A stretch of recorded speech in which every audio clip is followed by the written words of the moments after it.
Hello everyone, welcome to my channel. आज हम इस वीडियो में केमिस्ट्री ऑफ नोबल गैसेस एक नया यूनिट स्टार्ट कर रहे हैं, जिसमें ये हमारा पहला वीडियो है। इस पर्टिकुलर वीडियो में नोबल गैसेस क्या होते हैं, इनका बेसिक कॉन्सेप्ट डिटेल में डिस्कस करेंगे। साथ ही साथ नोबल गैसेस के सेपरेशन के जो मेथड होते हैं, उनमें पहला इंपॉर्टेंट मेथड डिस्कस करेंगे, जिसमें लिक्विड एयर के फ्रैक्शनल डिस्टिलेशन से नोबल गैसेस कैसे प्राप्त करते हैं, उस प्रोसेस को डिटेल में समझेंगे। प्रॉपर हैंड रिटन नोट्स आपको प्रोवाइड करूंगा, जो आपके बीएससी एग्जाम्स के प्रिपरेशंस के लिए बहुत हेल्पफुल होगा। Chemistry of noble gases basically inorganic chemistry का एक बहुत इंपॉर्टेंट यूनिट है। अगर आपके सिलेबस में ये यूनिट दिया गया है तो ये वीडियोस आपके लिए बहुत हेल्पफुल होंगे। आगे आने वाले वीडियोस में भी इसी चैप्टर से रिलेटेड जितने भी इंपॉर्टेंट टॉपिक्स हैं उनका नोट्स मैं आपको प्रोवाइड करूंगा, बेसिक कॉन्सेप्ट समझाने का प्रयास करूंगा। जितने भी वीडियो आएंगे आपके एग्जाम प्रिपरेशन के लिए डेफिनेटली बहुत हेल्पफुल होंगे। आप वीडियोस को देखकर अपना नोट्स बना सकते हैं, एंड अगर आपको हैंड रिटन नोट्स चाहिए पीडीएफ फॉर्म में तो उसका लिंक भी आपको नीचे डिस्क्रिप्शन बॉक्स में मिल जाएगा। स्टार्ट करते हैं। नोबल गैसेस क्या होता है, इसके बेसिक कॉन्सेप्ट को समझते हैं। Noble gases are the element of group 18 in the periodic table.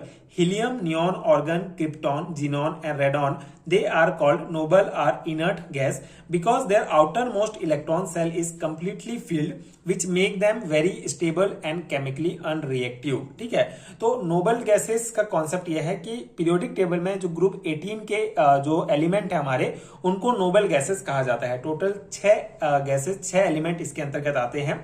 Helium, neon, argon, krypton और जीनॉन एंड रेडॉन। ठीक है, तो ये जो 6 एलिमेंट हैं ये मिलकर कहलाते हैं नोबल गैसेस। ठीक है, अक्रिय गैस इन्हें कहा जाता है।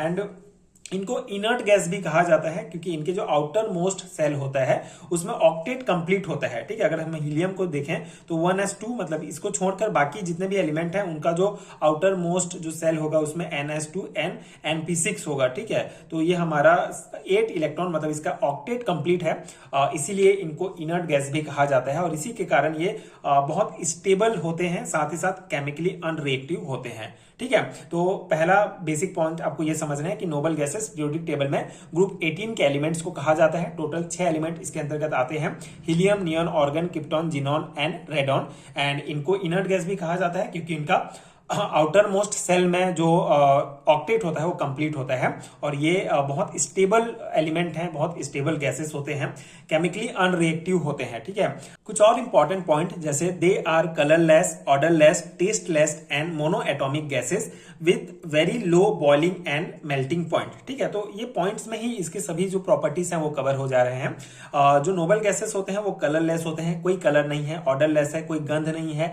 टेस्टलेस होते हैं, साथ ही साथ मोनो एटॉमिक गैसेस होते हैं। अब ये एक पॉइंट आप समझिए, मोनो एटॉमिक गैसेस क्यों कहा जाता है।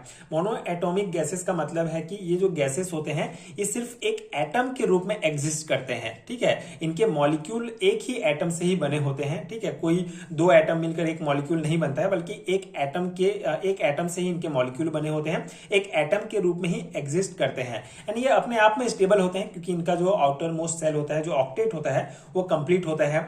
एंड इस वजह से ही इनमें जो है दूसरे एटम से बॉन्ड बनाने की इनको जरूरत नहीं पड़ती है। ठीक है, इसलिए ये एक एटम के रूप में ही रहते हैं, इसलिए इनको मोनो एटॉमिक गैसेस कहा जाता है। ठीक है, एंड ये इनका जो बॉइलिंग एंड मेल्टिंग पॉइंट होता है ये भी बहुत लो होता है। तो ये पॉइंट है हमारा। And then helium and neon form no compounds, argon rarely react, while krypton, xenon, radon form compounds with fluorine and oxygen. ठीक है, तो यहाँ पे जो हीलियम और नियॉन हमारा जो नोबल गैस है ये कोई कंपाउंड नहीं बनाता है। जो ऑर्गन है वो बहुत ही कम रिएक्ट करता है, and krypton, xenon and radon जो है ये फ्लोरीन, ऑक्सीजन इन सब के साथ मिलकर जो है कंपाउंड बनाते हैं। जैसे एग्जांपल में हमारा xenon difluoride, xenon tetrafluoride and xenon trioxide, ये कुछ कंपाउंड्स के एग्जांपल हैं जो जीनॉन जो है वो बनाता है। एंड इसी प्रकार रेडॉन एंड क्रिप्टॉन भी जो है कंपाउंड बनाते हैं, लेकिन हीलियम और नियॉन जो है कोई कंपाउंड नहीं बनाते हैं। एंड ऑर्गन थोड़ा बहुत जो है कंपाउंड बनाता है, थोड़ा बहुत कम, लेकिन रिएक्ट करता है।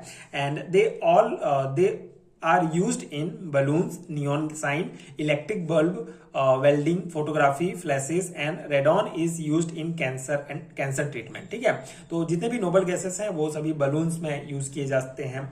इनमें से है ना, जैसे हीलियम बलून में भरा जाता है, नियॉन साइन, इलेक्ट्रिक बल्ब में, वेल्डिंग में, फोटोग्राफी में, इन सब में यूज किया जाता है। रेडॉन एक ऐसा नोबल गैस है जो कैंसर ट्रीटमेंट में भी यूज होता है। ठीक है, तो ये हमारा बेसिक पॉइंट हो गया।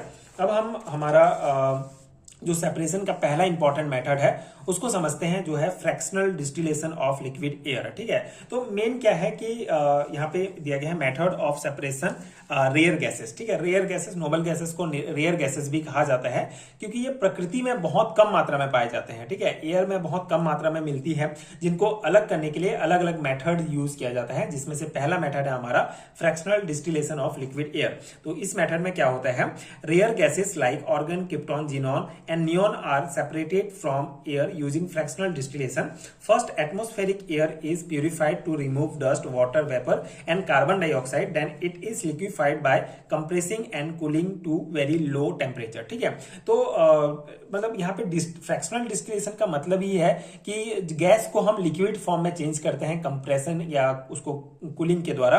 उसके बाद उससे फिर जो अलग अलग नोबल गैसेस हैं जैसे ऑर्गन, क्रिप्टॉन, जिनॉन, नियॉन, इन सभी को हम अलग करते हैं। ठीक है, अलग अलग टेम्परेचर में उनका बॉइलिंग पॉइंट होता है। मतलब इसका अगर ओवरऑल आप कॉन्सेप्ट समझें तो क्या होगा कि हम जो हमारे ऑर्गन, क्रिप्टॉन, जिनॉन, नियॉन ये सभी हैं, सबसे पहले इनको हमको क्या करना है, इनको प्यूरिफाई करना है। ठीक है, ताकि इसमें जो डस्ट होगा या वाटर वेपर होंगे या कार्बन डाइऑक्साइड होगा ये अलग हो जाएगा। ठीक है, तो पहला पॉइंट है कि इसको प्यूरिफाई करेंगे, जो गैसेस है हमारा उसको, मतलब जैसे हम हवा ले लिए, ठीक है, मान लेते हैं इस हवा में बहुत कम मात्रा में हमारा नोबल गैसेस है, तो सबसे पहले इसको हम प्यूरिफाई करेंगे, जिससे इस हवा में जो धूल के कण हैं, डस्ट पार्टिकल्स हैं, जो वाटर वेपर्स होते हैं H2O के रूप में, कार्बन डाइऑक्साइड, ये सभी अलग हो जाएंगे। अब जो फिर हमारा जो गैस बचेगा उसमें हमारा क्या बचेगा, मतलब अलग नोबल गैसेस रहेंगे इसमें। ठीक है, जैसे ऑर्गन, क्रिप्टॉन, जिनॉन, नियॉन ये सभी गैस रहेंगे। अब इसको क्या करेंगे हम लोग, then it is liquefied by compressing and cooling at very low temperature. अब इस गैस को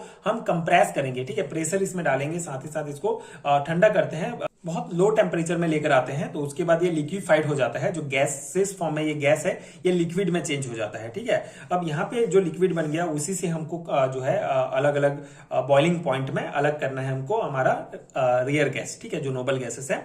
सो the liquid air is slowly warmed in fractionating column and its components boiled off according to their boiling point. ठीक है, अब ये जो liquid air हमको प्राप्त हुआ है इसको धीरे धीरे गर्म करते हैं हम लोग कॉलम में। उसके बाद इससे जो इनके बॉइलिंग पॉइंट के अनुसार हमको अलग अलग कंपोनेंट्स भी प्राप्त होता है, जैसे the gas come out in order to increasing boiling point. ठीक है, अब ये जो है हमारा ये लिक्विफाइड जो गैसेस है वो लिक्विड फॉर्म में है। अब इसका हम धीरे धीरे टेम्परेचर बढ़ाते हैं। ठीक है, जैसे मतलब बहुत ठंडा है ये, उसके बाद धीरे धीरे टेम्परेचर बढ़ाएंगे, जैसे -269 डिग्री सेल्सियस पर हमको हीलियम प्राप्त होता है। ठीक है, इतना अगर हम इतना टेम्परेचर में ये आएगा तो यहाँ से जो है हीलियम गैस बाहर निकल जाएगा। ठीक है, इसको ये लोअर टेम्परेचर की ही जरूरत पड़ती है हीलियम को बाहर निकालने के लिए। इसको फिर हम अलग जो है सेपरेटली कलेक्ट कर लेंगे। ठीक है, इतने डिग्री सेल्सियस इसको अगर हम गर्म किए तो हमको हीलियम गैस प्राप्त हो जाएगा। नियॉन गैस के लिए फिर 246 डिग्री सेल्सियस मतलब टेम्परेचर बढ़ाते जाएंगे तो फिर ये हमारा नियॉन जो है भी लो टेम्परेचर में ही बाहर आ जाता है। ठीक है, -246 डिग्री सेल्सियस मतलब बहुत लो टेम्परेचर है, तो उसमें फिर ये हमारा नियॉन गैस निकल जाएगा। Organ -186 degree Celsius, krypton -153 degree Celsius, xenon -108 degree Celsius. इस प्रकार से हम जो टेम्परेचर है वो बढ़ाते जाएंगे, उनका बॉइलिंग पॉइंट आते जाएगा इन गैसेस का, और हमको अलग अलग फिर जो हमारा नोबल गैसेस है वो प्राप्त हो जाता है। Heavier gases come out one by one as the temperature rises. ठीक है, जैसे जैसे टेम्परेचर बढ़ेगा वैसे वैसे हमारा जो नोबल गैसेस है वो प्राप्त होते जाएगा। ठीक है, हैवियर जो भारी नोबल गैसेस हैं वो हमको बाद में प्राप्त होंगे, और जो हल्के हैं वो थोड़े जल्दी प्राप्त हो जाएंगे। ठीक है, तो ये मतलब प्रोसेस है सिंपल सा। टेम्परेचर बढ़ते जाएगा तो इतने टेम्परेचर में ये गैस निकलेगा, इतने टेम्परेचर में ये, इतने टेम्परेचर में ये, इस प्रकार से हमको ये जो हमारा नोबल गैसेस है वो प्राप्त हो जाएगा इस मेथड के द्वारा। तो इस मेथड को कहा जाता है फ्रैक्शनल डिस्टिलेशन मेथड, मतलब कि जो एयर होता है उसको लिक्विड फॉर्म में चेंज करते हैं, फिर उसके बॉइलिंग पॉइंट के आधार पर, टेम्परेचर के आधार पर हम अलग अलग जो नोबल गैसेस है उसको निकालते हैं। तो ये सिंपल सा मेथड था। आई होप आपको समझ में आ गया होगा। तो ये बेसिक कॉन्सेप्ट था नोबल गैसेस का और एक हमने मेथड डिस्कस किया। और भी बहुत इंपॉर्टेंट मेथड है जिससे हम निकालते हैं नोबल गैस को सेपरेट करते हैं, उसको आगे वीडियोस में एक एक करके डिस्कस करेंगे। एंड ये मैंने प्रॉपर नोट्स आपको प्रोवाइड किया, इसको आप डायरेक्टली अपने थ्योरी एग्जाम्स में लिख सकते हैं। डेफिनेटली आपके लिए बहुत यूजफुल होगा। एंड अगर आपको हैंड नोट चाहिए पीडीएफ फॉर्म में तो उसका लिंक आपको नीचे डिस्क्रिप्शन बॉक्स में मिल जाएगा। एंड इसी प्रकार के और वीडियोस देखने के लिए आप चैनल के साथ जुड़े रहिए। Thank you so much for watching.